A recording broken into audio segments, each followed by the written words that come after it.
For 40 hours, Robert Southwell hung from a wall in his enemy's bedroom, his shoulder joints slowly tearing apart. This wasn't just madness, it was a bloody handshake between the throne and the dungeon. The queen needed a rebel gone, and her favorite butcher, Topcliffe, wanted a beautiful victim to torment. It was state-sponsored sadism, using political power to cover up a sick game of torture right in the capital. The system's true cruelty was revealed at the gallows. Southwell was cut down while still alive, hitting the ground fully conscious, only to be held down and butchered. He died staring wide-eyed as the executioner ripped the beating heart out of his chest. It was a brutal reminder that when politics loses its humanity, a citizen becomes nothing more than meat on a chopping block. The geopolitical fracture of 1585 marked a deadly turning point, rooting back to Henry VIII's earlier severance of ties with Rome. Tensions exploded when Pope Pius V formally deposed Queen Elizabeth I in 1570, absolving English Catholics of their allegiance to the crown. This declaration terrified the government, convincing advisors that every Catholic was a potential sleeper agent and that the religion itself had become a treasonous plague. The government struck back with the 1585 Act against Jesuits, a severe law that classified the mere presence of a Catholic priest as high treason. This established a brutal reality where prosecutors needed no proof of actual rebellion or weapon smuggling to demand an execution. Under this act, a man's identity became his crime, ensuring that any priest found within England was automatically guilty and subject to the death penalty. Spymaster Francis Walsingham enforced this new order by constructing a vast surveillance web of spies and codebreakers to monitor the entire kingdom. London became a landscape of sensory terror, where the rotting heads of executed traitors were impaled on London Bridge as warnings. This atmosphere of thick paranoia meant that glory and butchery walked hand in hand, making people too afraid to speak freely even in their homes. Robert Southwell was not born into the class of people usually crushed by the state. He was born into the class that owned the state. Born in late 1561 at Horsham Street Faith in Norfolk, Robert was the youngest of 8 children. The Southwell name carried weight. They were the landed gentry, the power brokers, the people who dined on silver plates and wore velvet. There is a deep irony in his family history. The Southwell fortune was largely built on the destruction of the very thing Robert would die to defend. His grandfather, Sir Richard Southwell, had been a courtier to Henry VIII and a key figure in the dissolution of the monasteries. The family had grown fat on the spoils of the Catholic Church. They lived on land that had once been holy ground, repurposing the stones of abbeys to build their manor houses. Robert's father, Richard Southwell, was a man of his time. He was a pragmatist. He was church papist, a term used for men who were Catholic in their hearts, but Protestant in the streets. Richard conformed. He attended the Anglican services as the law required to keep his fines down and his social standing up. He was a man who believed in survival, in bending with the wind. But Robert's mother, Bridget Copley, was different. She was a woman of steel and silence. The Copley family had deep ties to the recusant underground, those who refused to attend Anglican services. While the father played the political game in the parlor, the mother kept the old faith alive in the nursery. It was in this environment of duality that Robert grew up. From his earliest memories, he learned the art of the double life. He learned that truth was something you whispered, while lies were something you shouted to keep the magistrate away. He saw the fear in his parents' eyes when a stranger knocked at the door too late at night. He saw the priests who visited in disguise, men who looked like gardeners or merchants, but spoke Latin with the fluidity of scholars. This psychological pressure cooker forged a unique personality. Robert was not a rough-and-tumble boy. He was described as incredibly beautiful, with a softness to his features that masked a terrifying inner rigidity. He was sensitive, prone to melancholy, and deeply intellectual. He felt the hypocrisy of his father's generation like a physical weight. He saw men who would sell their God to keep their estates, and he determined, even as a child, that he would not be one of them. By 1576, Robert was 15 years old. In modern terms, he was a high school sophomore. In Elizabethan terms, he was a young man approaching the age of decision. The educational system in England was strictly controlled. To attend university at Oxford or Cambridge, one had to swear the oath of supremacy, acknowledging the Queen as the head of the church. For a convinced Catholic like Robert, this was impossible. His parents faced a choice. They could keep him in England, forcing him to conform and live a lie, or they could do something illegal, send him abroad. The continent, France, Italy, Spain, was the beacon. There, in the exile communities, English Catholicism was not just surviving, it was flourishing intellectually. But getting a child out of England was a criminal operation. The ports were watched. You needed licenses to travel. In a covert operation that likely involved bribes and false papers, the 15-year-old Robert was smuggled across the English Channel to Douai, France. Imagine the shock to his system. He left the gray, fearful atmosphere of Norfolk and stepped into the dazzling light of the Catholic Counter-Reformation. He attended the English college at Douai, which later moved to Reims, a school run by the Jesuits. Here, for the first time, he met the Society of Jesus. The Jesuits were the shock troops of the church. Founded by the soldier St. Ignatius of Loyola, they were unlike the old monastic orders. They didn't retreat from the world to pray in cloisters. They marched into the center of the world to change it. They were the intellectuals, the scientists, the explorers, and the debaters. They were disciplined, militant, and utterly fearless. To a teenage boy who had seen only fear and compromise in England, the Jesuits were intoxicating. They represented a muscular, heroic Christianity. They were the spiritual equivalent of the knights of old, but their weapons were rhetoric, theology, and philosophy. Robert fell in love. He didn't just want to be a priest, he wanted to be one of them. He wanted to be a Jesuit. But there was a problem. The Jesuits were an elite order.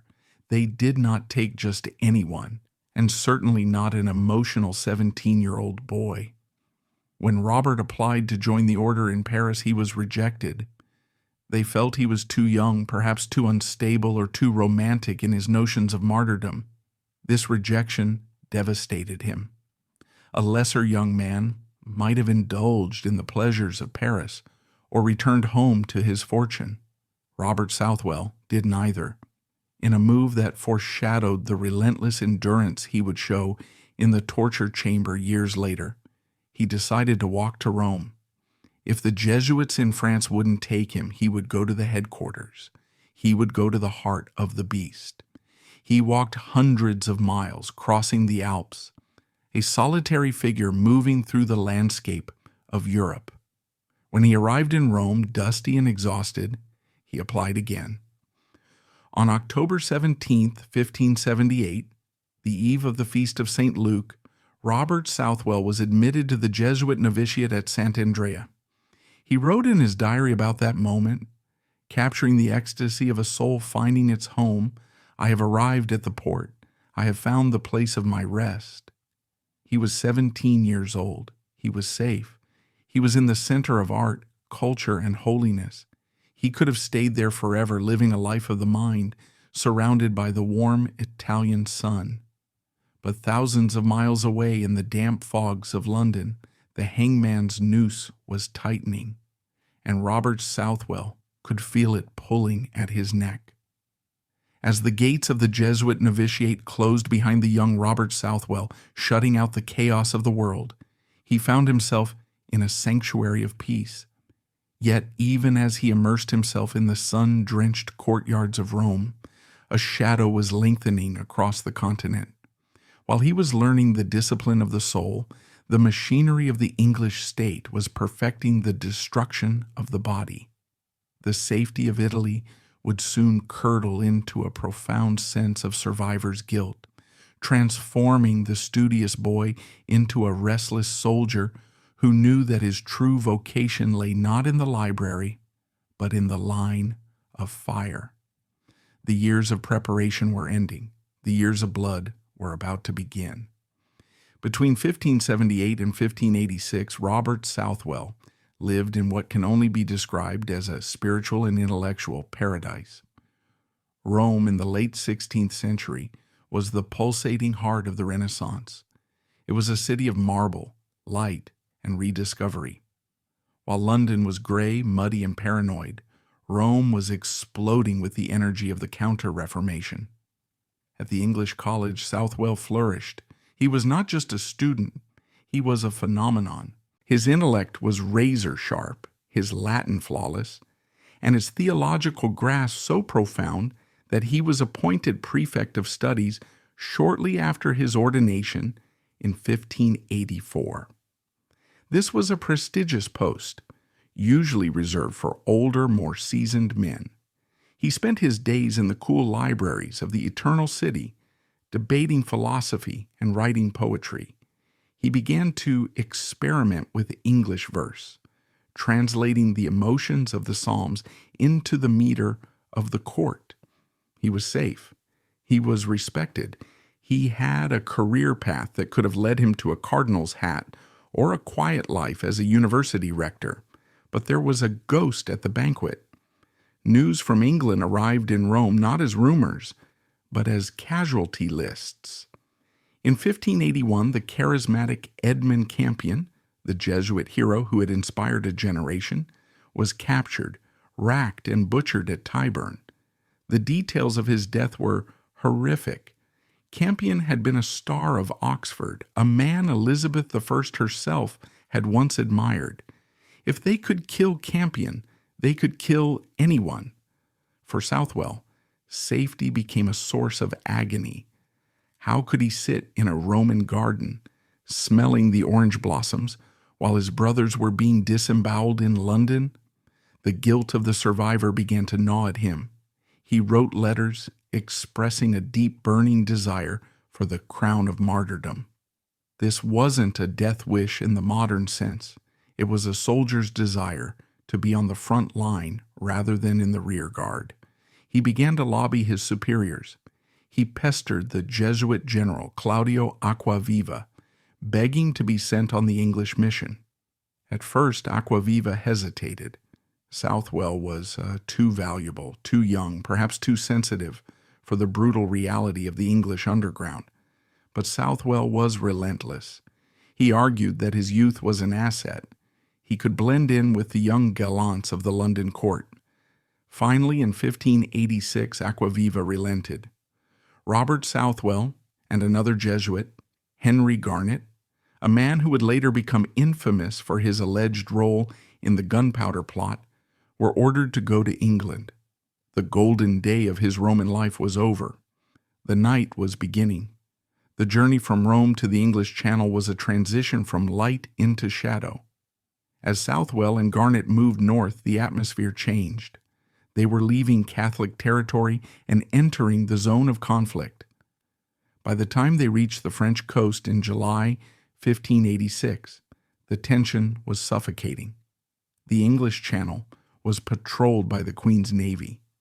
The ports were swarming with Walsingham's spies, men paid by the head for every priest they identified. These spies were experts at spotting the clerical manner, the way a man walked, the calluses on his knees from prayer, the way he held his hands. Southwell had to unlearn his life. He had to stop walking like a priest and start walking like a predator. He adopted the persona of a swaggering young gentleman. He traded his cassock for a velvet doublet, a sword, and a ruff. The crossing itself was fraught with terror. If their ship was stopped, they would be searched. If a rosary, a breviary, or a chalice was found, it was immediate arrest. They landed on a quiet stretch of the coast, likely near Folkestone, in July 1586. They were immediately in enemy territory. The England Southwell returned to was even worse than the one he had left. The Babington plot, a conspiracy to assassinate Elizabeth and replace her with Mary, Queen of Scots, was being unraveled by the government at that very moment. Paranoia was at a fever pitch. The government was looking for reasons to execute Catholics, and 2 Jesuits landing secretly was the perfect excuse. Southwell made his way to London, navigating a landscape of checkpoints and suspicious eyes. He met with the superior of the Jesuit mission, William Weston, at a secret summit at Hurleyford. It was the last time they would all be together. Within days of the meeting, Weston was captured. Suddenly, at the age of 25, Robert Southwell was not just a missionary. He was effectively the leader of the Jesuits in London. To survive in London, Southwell had to vanish. He ceased to be Father Robert Southwell. He became Mr. Cotton. He lived a life of high-stakes theater. Because he was high-born, he could pass as a courtier. He exploited the class prejudices of the Elizabethan era. The authorities didn't expect a traitor to be a well-dressed, well-spoken aristocrat who knew the latest gossip.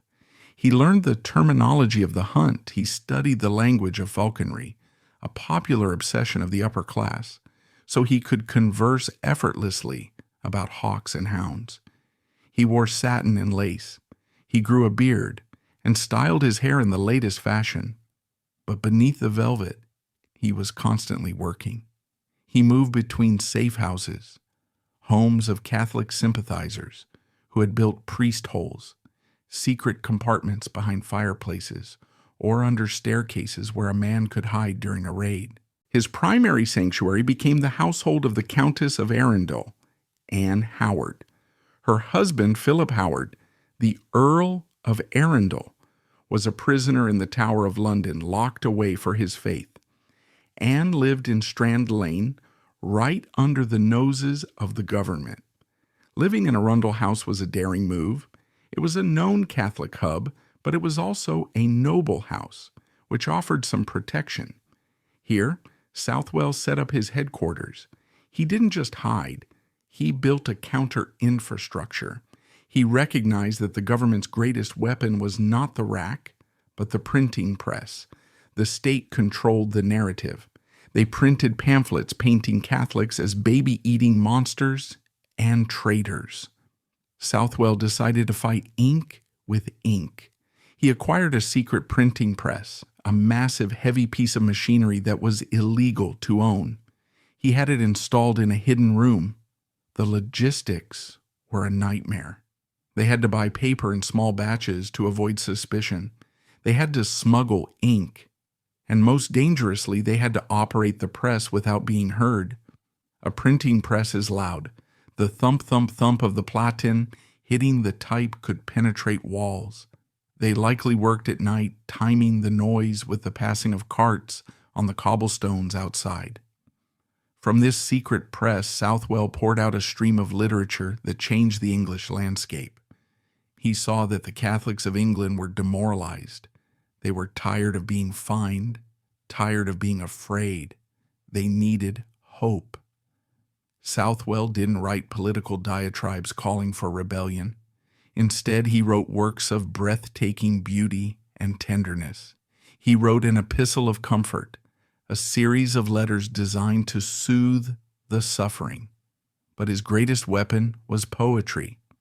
Southwell is often credited with revitalizing English religious poetry.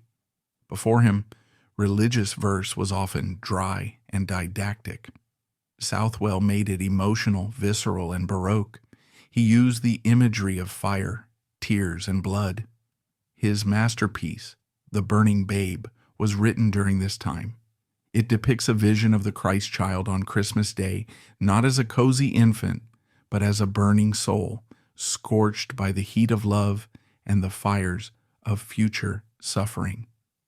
As I in hoary winter's night stood shivering in the snow, surprised I was, with sudden heat which made my heart to glow, and lifting up a fearful eye to view what fire was near, a pretty babe all burning bright did in the air appear. This poem circulated in handwritten manuscripts, passed from hand to hand in taverns and manor houses. It moved people. It reminded them that their suffering was meant to have meaning. It humanized the Catholic cause in a way that no theological argument could. Even his enemies read him. The power of his verse was such that it crossed the sectarian divide. Protestants read Mr. Cotton's poems and wept, not knowing they were reading the words of a hunted Jesuit traitor. For 6 years, Southwell operated with the agility of a ghost. He traveled from London to the countryside, saying Mass in barns, hearing confessions in attics, and baptizing children in the dead of night. He narrowly escaped capture dozens of times. There were moments when the pursuivants, priest hunters, were banging on the front door while he was climbing out a back window. But the net was tightening. The government was frustrated. They knew Mr. Cotton was out there.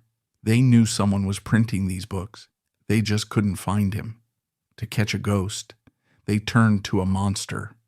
Richard Topcliffe was now at the height of his power. He was a man who had turned cruelty into a career. He held the title of Queen's Servant, but his unofficial title was Priest Hunter General. Topcliffe was different from other agents. He didn't just want to arrest priests, he wanted to break them. He was obsessed with the Jesuits. He saw them as the ultimate challenge. They were educated, disciplined, and trained to resist interrogation. To Topcliffe, a Jesuit was a prize. He began to focus all his energy on finding Southwell. He interrogated prisoners in the tower, twisting their limbs until they whispered rumors of where the poet might be. He bribed servants. He watched the Howard family. And finally, in 1592, he found the crack in the armor. It wasn't a mistake Southwell made. It was the frailty of a young girl named Anne Bellamy. The Bellamy family of Uxenden Hall near Harrow were staunch Catholics. They had sheltered Southwell many times, but their daughter, Anne, had been arrested and thrown into the Gatehouse prison. Topcliffe saw his opportunity. He isolated Anne. He visited her in her cell. The historical record here is dark and fragmented, but the implication is clear and horrific. Topcliffe, a man with absolute power over his prisoners, raped Anne Bellamy. He then used her pregnancy as leverage. He told her she would be destroyed, shamed, and her family executed unless she did one thing. She had to lure Robert Southwell to Uxenden Hall. Broken, terrified, and carrying the child of her rapist, Anne Bellamy agreed. She sent the message. She told Southwell she needed him. She asked him to come to say Mass and hear her confession one last time. Southwell received the message, and true to his nature as a shepherd who could never refuse a sheep in distress, he rode straight into the trap. He sensed the danger. The air in London was thick with rumors, but his duty was absolute. He arrived at Uxenden Hall on Sunday, June 26, 1592, unaware that the betrayal was already complete. To the casual observer, the estate seemed peaceful under the midsummer sun, but inside, the Bellamy family was unraveling. Anne Bellamy had already instructed Richard Topcliffe on exactly where to look. The Mass began early, with Southwell rushing through the Latin rites in the intimate, fearful atmosphere of the Church of the Catacombs. But before the final prayers could be whispered, the silence of the morning was shattered by the thunder of hooves and the crashing of heavy boots against the front door. Topcliffe had arrived, and he had brought an army. He did not come alone. He brought a small army of armed men surrounding the perimeter to ensure no one slipped into the woods. Inside the house, panic erupted. The altar was stripped in seconds. The chalice and vestments were hidden. Southwell was ushered quickly into the priest hole. The Bellamys had constructed a hiding place that was ingenious but terrifyingly small. It was a cavity within the walls, likely accessed through a false panel or floorboard. Once inside, Southwell was plunged into total darkness. The air was thin. He could hear the muffled sounds of violence outside, wood splintering, furniture being overturned, and the screams of the servants. Topcliffe was in a frenzy. He knew the prize was here. He tore the house apart. He smashed paneling, sounded the floors, and measured the walls, looking for the discrepancy in thickness that would reveal a hollow space. For hours, he found nothing. Southwell remained curled in the dark, praying, listening to the monster hunting him. But Topcliffe had an ace up his sleeve. He had the intelligence provided by Anne Bellamy. He went to the specific location she had described. He found the mechanism. The panel opened. The moment of confrontation was anticlimactic in its physical action, but momentous in its significance. Southwell did not fight. He did not try to run. He emerged from the wall, dusty and calm. His eyes, accustomed to the dark, adjusted to the light to see the face of Richard Topcliffe staring back at him with a look of predatory ecstasy. Topcliffe immediately wrote a letter to Queen Elizabeth. His handwriting, usually jagged, betrayed his excitement. He boasted, "I have him.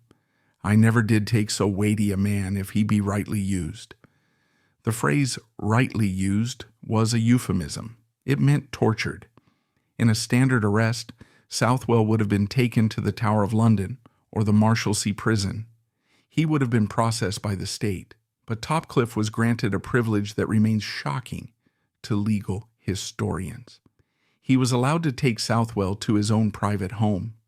Topcliffe lived in the churchyard of Westminster, right next to the seat of government. It was a location of supreme irony. While politicians debated laws nearby, Topcliffe operated a domestic torture chamber next door. He dragged Southwell into his house. He wanted to break the Jesuit quickly. He wanted names. He wanted the network. Specifically, he wanted to know the color of the horses Southwell had ridden and the houses he had visited.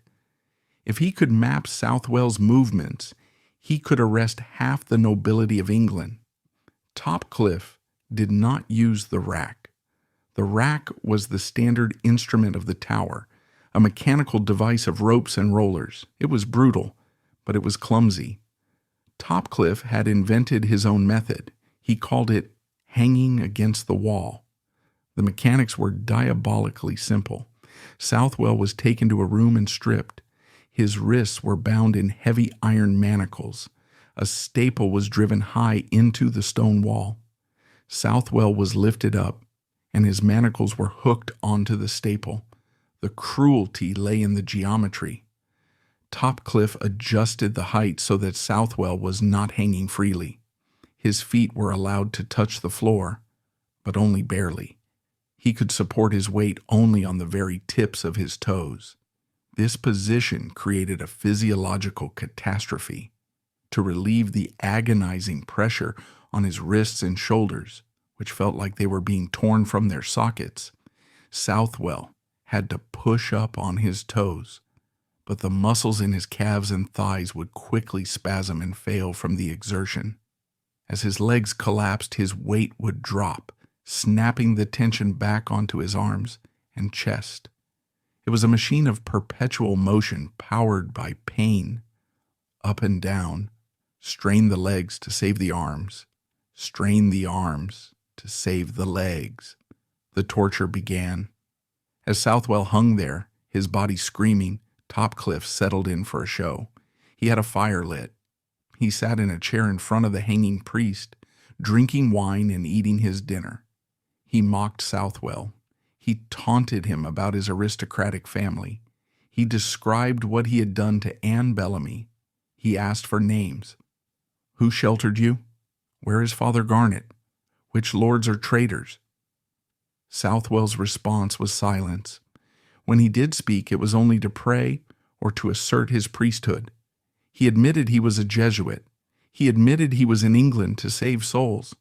But regarding the network, the families who had trusted him, the women who had fed him, the men who had guided him, he said nothing.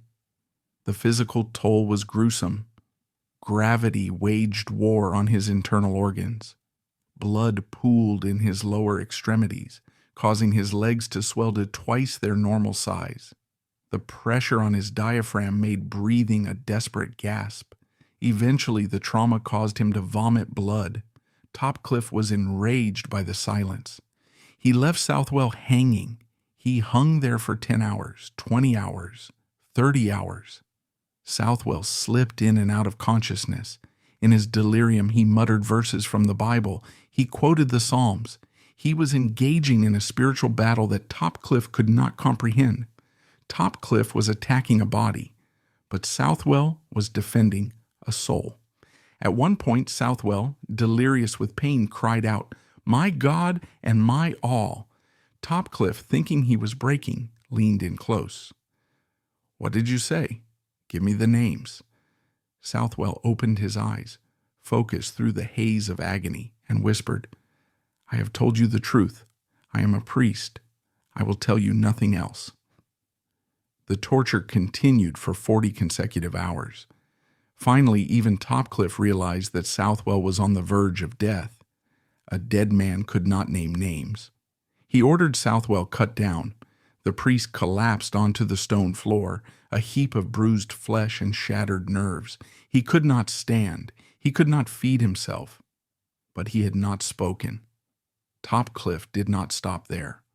Over the next month, he tortured Southwell 13 separate times. He tried everything. He varied the height of the wall hanging. He used psychological terror. Southwell began to rot. Kept in a dungeon in Topcliffe's house between sessions. He was given no water to wash, no change of clothes. He was covered in his own filth. Lice and maggots infested his wounds. News of this barbarity began to leak out. Topcliffe, in his arrogance, had bragged too loudly. The story reached the ears of Southwell's family. Sir Richard Southwell, Robert's father, was a man of the establishment. He was wealthy, connected, and outwardly conformist. But the news that his son, his brilliant, beautiful boy, was being eaten alive by vermin in a private cellar broke his composure. He used his influence to gain access to the prison. When he saw Robert, he barely recognized him. The young man who had once walked the streets of Rome in scholar's robes was now a skeletal, trembling wreck, matted with blood and dirt. Sir Richard was horrified. He went straight to the top. He petitioned Queen Elizabeth directly. His words were a scathing indictment of her government's methods. If he has committed a crime, punish him by the law. If he is a gentleman, treat him as one. But do not leave him to be devoured by worms in a dark hole. Either kill him or care for him. The Queen, sensitive to public opinion and perhaps retaining a shred of respect for the Southwell name, ordered a transfer. Topcliffe was forced to relinquish his prize. In late 1592, Robert Southwell was moved to the Tower of London. Compared to Topcliffe's cellar, the Tower was a hotel. He was placed in a solitary cell. His father was allowed to send him clean clothes, fresh bedding, and money for food. He was given a Bible and the works of St. Bernard of Clairvaux. But the torture was replaced by a new trial, isolation. Southwell was kept in the Tower for nearly 3 years. For 3 years, he saw almost no one. The state was waiting. They were waiting for him to break, or waiting for the political winds to change. They didn't know what to do with him. Executing him might make him a martyr, which they wanted to avoid. Releasing him was impossible, so they buried him alive. In the silence of the Tower, Southwell returned to his first love, writing. Although he was denied paper and ink for long stretches, he composed poetry in his mind, scratching verses with a pen or memorizing them until he could get materials. It was here that he likely refined his final works, including St. Peter's Complaint. This poem is a long, agonizing meditation on guilt and redemption, written from the perspective of St. Peter after he denied Christ. It is impossible not to see the parallel. Southwell was surrounded by men who had denied their faith to save their lives. He was writing to them. He was telling them that even after betrayal, there is love. The fire of love did kindle up my pain. The fire of love did burn my heart within. The fire of love did wash away my stain. The fire of love did purge away my sin. He also wrote letters to his friends, smuggling them out via bribed jailers. In one, he described his imprisonment not as a punishment, but as a favor from God. He called his cell his palace. He was preparing himself. He knew the end would not be a release, but a scaffold. By February 1595, the government finally lost patience. Southwell had not died of disease. He had not gone mad. He was simply sitting in the Tower, a silent accusation against the regime. The order came down. The traitor was to be brought to the bar. For 3 years, the thick stone walls of the Tower of London had swallowed Robert Southwell, keeping him in a suspended animation between life and death. The government had hoped that silence and solitude would do what torture could not, erase him from the minds of the people. But the prisoner had not broken, and the problem of what to do with him had only grown more awkward. With the legal machinery finally grinding into motion, the state decided it could wait no longer. They dragged him from the darkness of limbo, not to set him free, but to stage a final public theater of condemnation. The private war in Topcliffe's cellar was over. The public spectacle of Westminster Hall was about to begin. If you were to walk into Westminster Hall on February 20th, 1595, you would have witnessed a spectacle designed to crush a human soul. This was the seat of English justice, a cavernous hall with a magnificent hammer-beam roof, where kings were crowned and traitors were condemned. On one side stood the full machinery of the Elizabethan state, the Lord Chief Justice, Sir John Popham, the legal scholars, the jury, and lurking like a vulture near the prosecution, Richard Topcliffe. They were dressed in robes of scarlet and ermine, symbols of their authority and worldly power. On the other side stood Robert Southwell. He was 33 years old, the symbolic Christ age, but he looked like an ancient ruin. 3 years of solitary confinement and the lingering effects of Topcliffe's torture had ravaged his body. He was pale, gaunt, and filthy from the dungeon. Yet witnesses remarked on a strange, luminous calm that radiated from him. He did not look like a victim. He looked like a man who had already left the world behind. The trial was a formality. The verdict had been decided before the doors opened. The charge was high treason under the Act of 1585. The prosecution didn't bother with complex arguments. They simply pointed a finger. He is a priest. He is a Jesuit. He is in England. Ergo, he is a traitor. Topcliffe, unable to contain his hatred, interrupted the proceedings repeatedly. He mocked Southwell, calling him a boy priest and sneering at his family connections. He tried to goad Southwell into anger, hoping to break his composure in front of the crowd. At one point, Topcliffe challenged Southwell on his silence under torture. He accused the priest of being proud, of thinking himself a martyr. Southwell's voice, though weak, carried through the hall. He turned to his tormentor and spoke with devastating humility.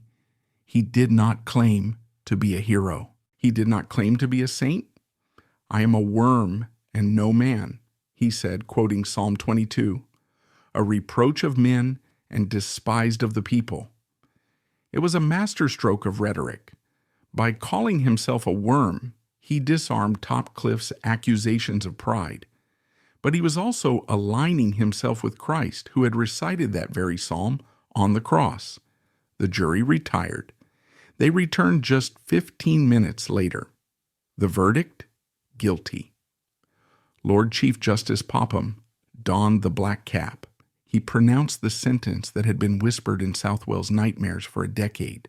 You shall be drawn on a hurdle to the place of execution, and there you shall be hanged by the neck, and being alive cut down, and your privy members to be cut off, and your bowels to be taken out of your belly, and there burned, you being alive, and your head to be cut off, and your body to be divided into 4 quarters, and your head and quarters to be disposed of at her Majesty's pleasure. Southwell bowed his head. He did not beg for mercy. He simply said, "Thanks be to God." The next morning, February 21st, 1595, the gates of Newgate Prison opened. The method of transport to the gallows was part of the punishment. A hurdle was a flat wooden sled, sometimes just a piece of wicker fencing. It had no wheels. It was tied to the back of a horse. Southwell was brought out. His hands were bound. He was strapped flat onto the hurdle. The journey from Newgate to Tyburn, near modern-day Marble Arch, was about 3 miles. It was a journey through the heart of London. The horse dragged the sled over cobblestones, through mud, and through open sewers.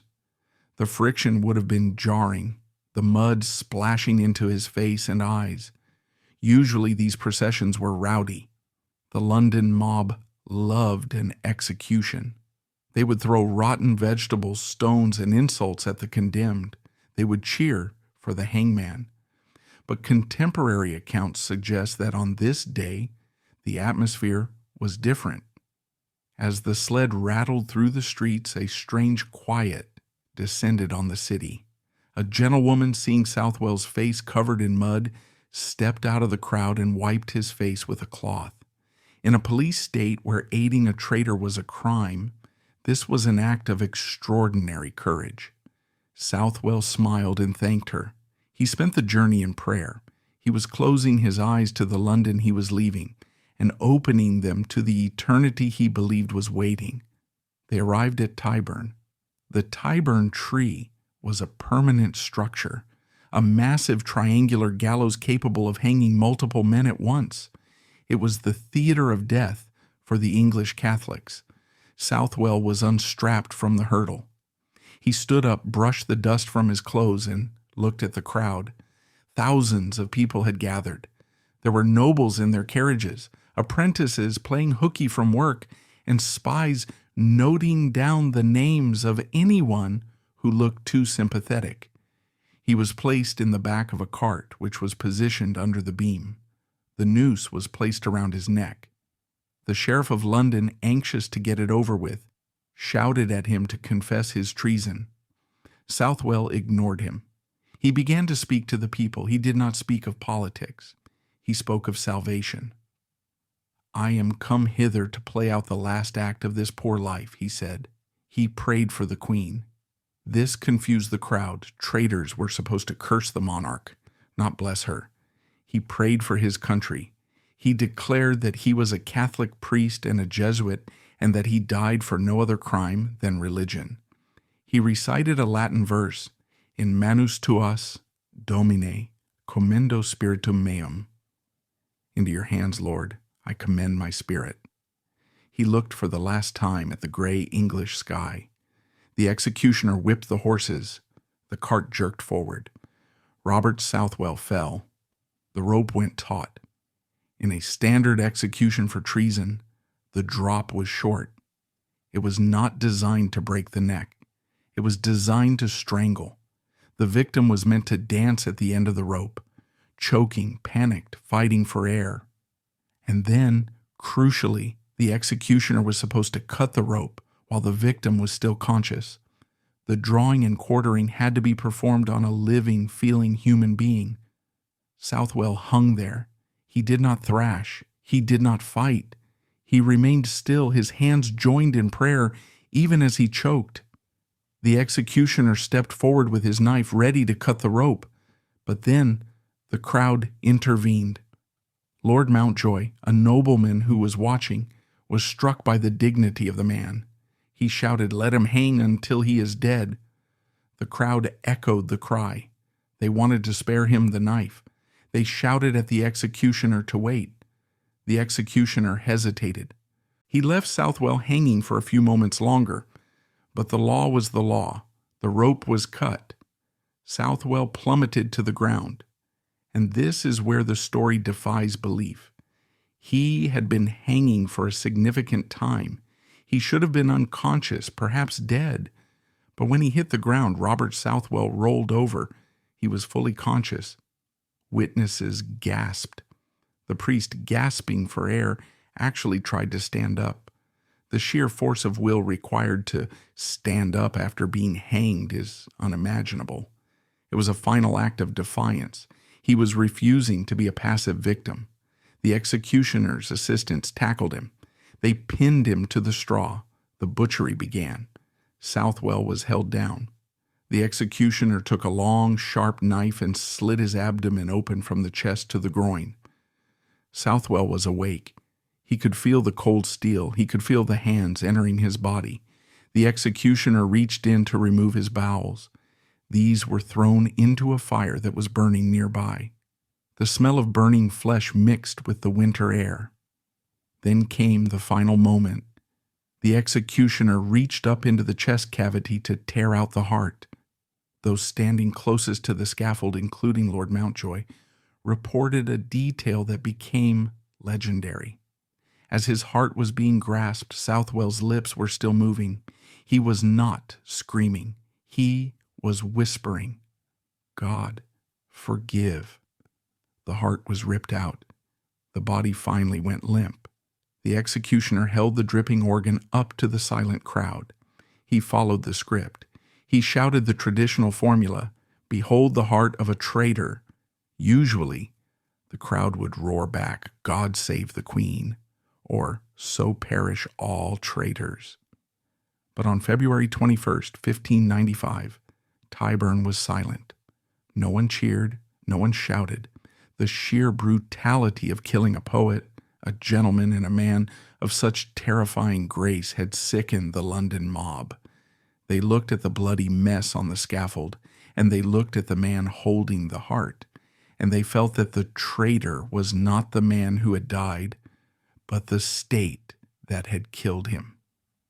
Lord Mountjoy turned away, shaken to his core. He whispered the epitaph that would define Robert Southwell's legacy. "I cannot answer for his religion, but I pray God that my soul may be with his." The crowd watched in a stunned silence as the executioner's assistants began the grim bureaucratic work of dismantling the body. This was not merely death. It was an industrial process of erasure. In accordance with the strict protocols of high treason, the quartered remains were not given to the family for burial. Instead, they were gathered and thrown into a cauldron of boiling water mixed with cumin and tar. This macabre soup was designed to preserve the flesh just enough so that the limbs would not rot immediately when exposed to the elements. The intention was to transform a human being into a series of grotesque warnings distributed across the city gates. His head was spiked on London Bridge, a silent sentinel staring blindly over the Thames, intended to serve as a terrifying reminder of the Queen's power. The government believed that by treating the body as refuse, they would strip the man of his dignity. They expected Southwell to become a footnote, a forgotten traitor in the archives of the state. But as the smoke from the boiling cauldron drifted over London, the spirit of Robert Southwell was already escaping their control. And what of the villain? What happened to Richard Topcliffe? If history were a simple morality play, Topcliffe would have been struck down by lightning. Real life was slower, but perhaps more satisfying. Topcliffe lived for another decade, but his power curdled.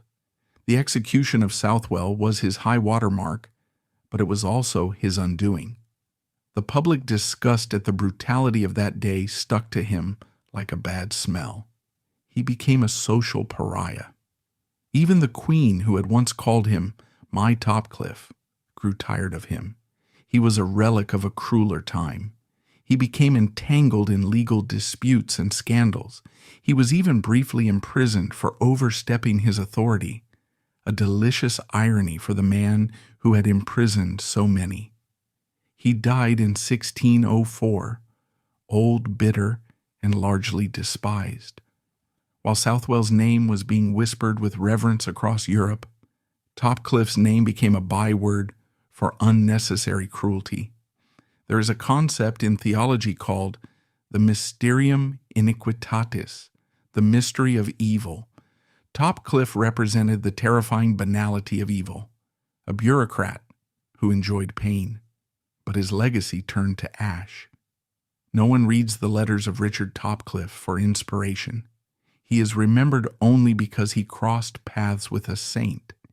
He is the shadow that proves the light. While Topcliffe's legacy was rotting into obscurity, the legacy of his victim was beginning a strange and secret resurrection. The government believed that by boiling the quarters of the traitor and spiking his head on London Bridge, they would terrify the population into submission. They were wrong. In the immediate aftermath of the execution, a covert and dangerous operation began, not to destroy the memory of the man, but to preserve it physically. The Church of the Catacombs did not see a corpse. They saw a quarry of holy relics. The Countess of Arundel, Anne Howard, who had sheltered Southwell for so long, managed to secure his breviary, his book of daily prayers. This book became a talisman for the recusant community. It was not just a book, it was proof that the spiritual life had continued even in the land of death. Another relic tells a more poignant story. A simple shirt, worn by Southwell, was smuggled out. It was not the blood that made it significant to his followers, but the sweat. It was a reminder of the years of labor, the miles walked in disguise, and the fear he had sweated through in the priest holes. These objects were hidden in the walls of manor houses across England. They served as a silent rebuke to the state.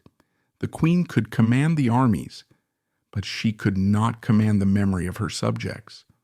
With Southwell dead, the spiritual anchor of the English mission was gone, and the weight of leadership fell squarely on Father Henry Garnet. Garnet and Southwell had been spiritual brothers, the lion and the lamb. But without Southwell's gentle mysticism to restrain the anger of the persecuted, the atmosphere in the underground began to curdle. A darker, more violent desperation took root among the younger generation of Catholics.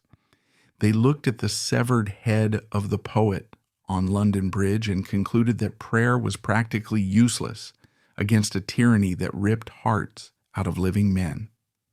Nowhere was this shift more tragic than in the heart of Robert Catesby. Catesby, a charismatic and volatile nobleman, had known Southwell. He had seen the gentle way, and he had seen it end on the butcher's block at Tyburn. Historians argue that the sheer brutality of Southwell's execution radicalized men like Catesby. If a soul as pure as Southwell could be destroyed, then negotiation was dead. Catesby turned away from the pen and reached for the sword. 10 years after Southwell's death, the patience he had preached finally ran out. In 1605, Catesby gathered a group of conspirators, including Guy Fawkes, in a darkened room, plotting to blow up the House of Lords. This was the Gunpowder Plot, a catastrophe that was the antithesis of everything Southwell stood for. Southwell had tried to save England with love. These men would try to save it with fire. The plot failed, unleashing a wave of persecution that dragged Southwell's old friend, Henry Garnet, to the scaffold in 1606. History vindicated the poet. The violence of the plot set Catholic emancipation back by centuries, while Southwell's quiet verses were already beginning to convert the literary soul of the nation. In the weeks immediately following his execution, a strange phenomenon occurred in London's bookstalls.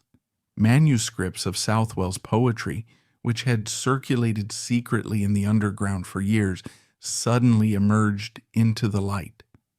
Printers, realizing the public mood had shifted, took the risk of publishing them. St. Peter's Complaint was published in April 1595, barely 2 months after his heart was ripped out. It did not carry his name on the cover. That would have been too dangerous. But every reader in London knew who the author was. It became an instant bestseller. It wasn't just bought by Catholics. It was bought by Protestants, by courtiers, by the very people who had supported the government that killed him. The beauty of his verse transcended the sectarian divide. Southwell had introduced a new emotional language to English literature. Before him, poetry was often about courtly love, knights, and distant mistresses. Southwell turned the gaze inward.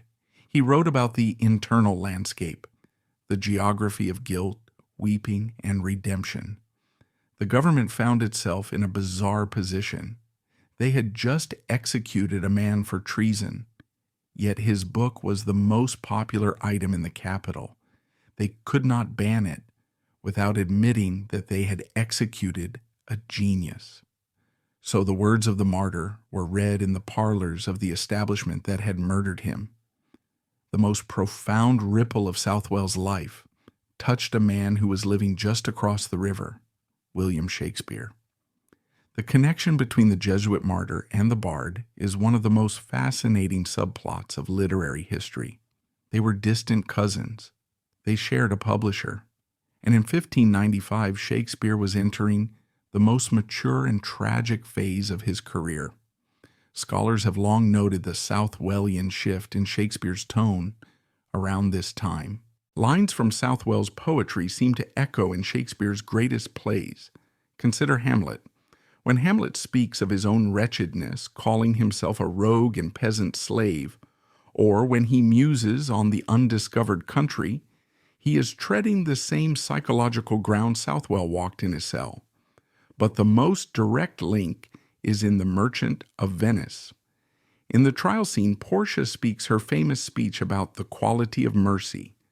She says mercy is an attribute to God himself, and that earthly power doth then show likest God's guide when mercy seasons justice. This was the exact argument Southwell had made in his humble supplication to Queen Elizabeth. He had argued that a true monarch shows their divine right not by killing, but by showing mercy. Shakespeare, writing shortly after Southwell's death, placed the martyr's argument into the mouth of his heroine, broadcasting it from the stage of the Globe Theatre to thousands of Londoners. Southwell had carried a pen. Shakespeare picked it up. The Jesuit had failed to convert England politically, but he had helped convert its language. He injected a spiritual depth into English verse that paved the way for John Donne, George Herbert, and the metaphysical poets of the next century. While the political cause of the Catholics lay in ruins after 1605, Southwell's literary ghost was ascending to new heights. In the early 17th century, a new school of poetry emerged in England, the metaphysical poets. Writers like John Donne, George Herbert, and Richard Crashaw began to write verse that was intellectual, paradoxical, and deeply spiritual. Literary scholars today trace the DNA of this movement directly back to Robert Southwell. Southwell had pioneered the literature of tears, a style that analyzed emotion with forensic precision.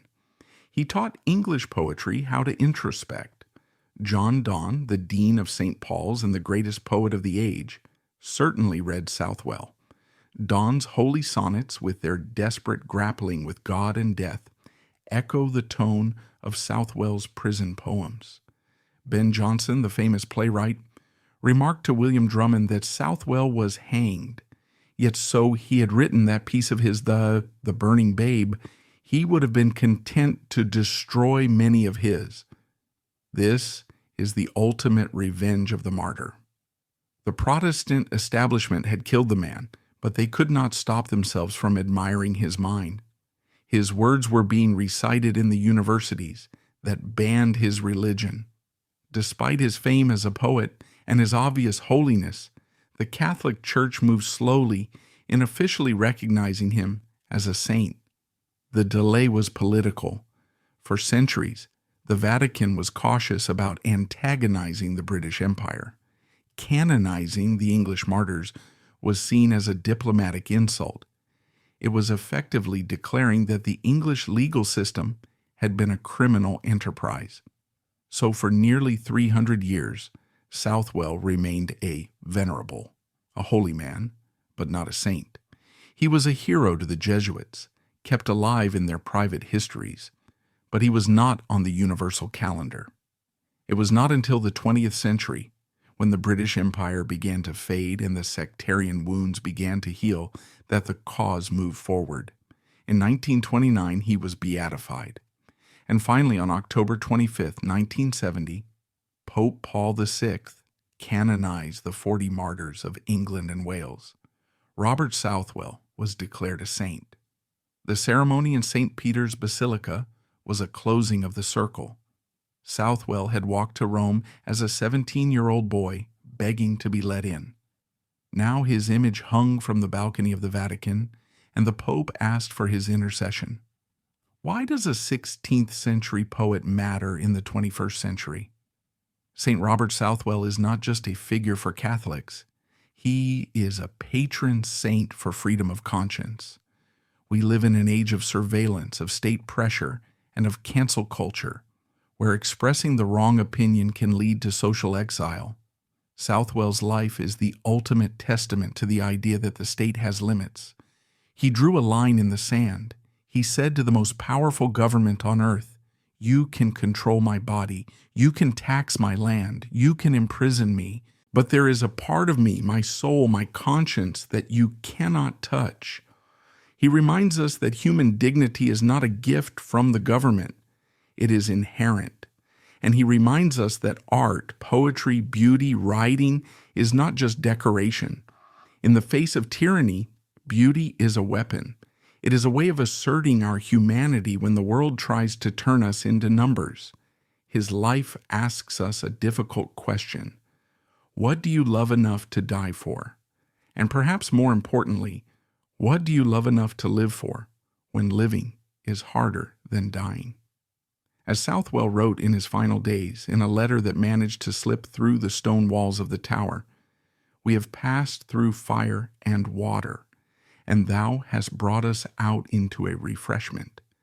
The fire has gone out, the water has dried up, but the refreshment, the poetry and the courage of Robert Southwell remains.